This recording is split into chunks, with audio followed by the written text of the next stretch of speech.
শ্বশুর আব্বা, শ্বশুর আব্বা কইও আমি আয়া পড়ছি আমার বউরে নিয়ে যাইতে। জামাই তুমি আইছো?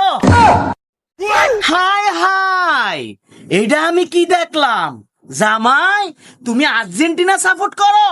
শুধু আমি না, আমার 14 গোষ্ঠী আর্জেন্টিনা সাপোর্ট করে। আর শ্বশুর আব্বা আপনার গায়ে ব্রাজিলের জার্সি, তাইলে কি আপনি? হ, আমি ব্রাজিল করি।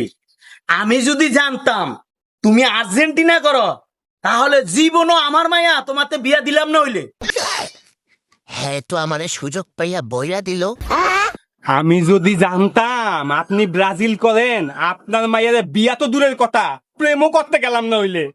এখন থেকে আমি তোমারে আমার মেয়ের জামাই মনে করি না। আজ থেকে আমি তোমারে 3 তালাক দিয়া দিলাম।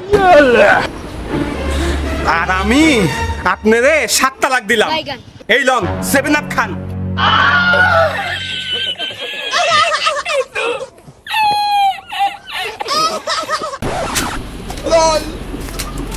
কি হইছে? এত চিল্লাপাল্লা কি? এই হারামির বাচ্চা, তুই আমার খায়া আমার ফুইয়া আর্জেন্টিনা সাপোর্ট করস? কামটা ঠিক হইতাছে না। শ্বশুর আব্বা, আমরা কি এই কাজগুলা ঠিক করতাছি?